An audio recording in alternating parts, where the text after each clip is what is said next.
भर पावसात शिवाजीराव पाटील विरोधकावर बरसले. तिने येथे पावसाने विजयाचा दिला शुभसंकेत. चंदगड मतदारसंघातील अपेक्ष उमेदवार शिवाजीराव पाटील यांच्या किनी येथील प्रचारसभेत वरुणराजाची हजेरी लागली. सैनिकांनी तरुणांच्या बाईक रॅलीने गावात उत्साह निर्माण झाला होता. पावसात सुरू झालेल्या सभेत पाटील यांनी विरोधकावर जोरदार टीका करत ग्रहणशाहीवाल्यांना सामान्य जनतेच्या वेदना कळणार नाहीत असे सांगितले. शिवाजीराव पाटील यांनी पावसाला शुभ संकेत मानत पावसात सभा गाजते आणि विजयही पक्का होतो असा आत्मविश्वास व्यक्त केला. त्यावेळेस नंदिनीताईंचे आयुष्यात राहिले असतं तर व्यवस्थित झालं असतं, हे तसं झालं नाही. निसर्गाने त्याला साथ दिली, ते आमदार झाले. त्यांची सत्ता नव्हती, ती सत्ता पण भेटली. आणि त्यानंतर जेव्हा आमची सत्ता आली तेव्हा ते आमच्या सत्तेमध्ये पण आले. तर ते आमदार असे की जेव्हा यांना तुम्ही खाली जावा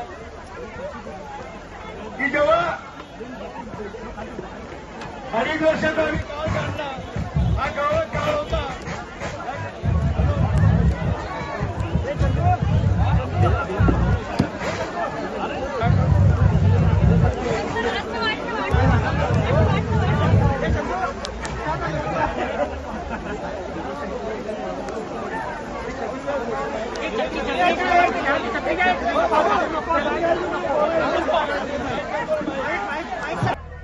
एवढे एवढे ही समाज आहे, इथं 200 करोड रुपये आपण खर्च करून आपण ते भव्य दिवस पालक उभे करतोय. त्याचबरोबर ते लक्षात असू द्या, हा तुमचा शिवाजी शेतकऱ्याचा मुलगा आहे. म्हणून माझ्याकडे कुठे घरांशाही नाहीये. तुमच्या आशीर्वादामुळे मी इथपर्यंत पोहोचतोय. आणि आज केंद्राचे 2 मंत्री, राज्याचे 6 मंत्री, उपमुख्यमंत्री, मुख्यमंत्री जे येतात तर त्यांना हे बघायला येतात की हा भाजपचा बालेकिल्ला करायचा आहे आणि विकास करायचा आहे. म्हणून त्यांच्या मी मागे लागतो आणि ते माझ्यासाठी मदत करत येतात. खरं मला भविष्यात कमीत कमी 1 लाख नोकऱ्या आता संपवायचे. आणि महिला भगिनींनो, तो आवाज येतो का? तो बचत गटच्या आईनो, तुमच्या उमेद संघटनेच्या या 3 वर्षामध्ये मी एवढा मोठा नेता नाही की आमदार नाहीये.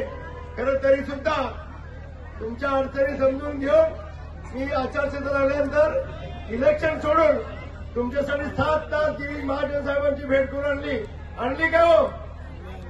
इतर माहिती आहे.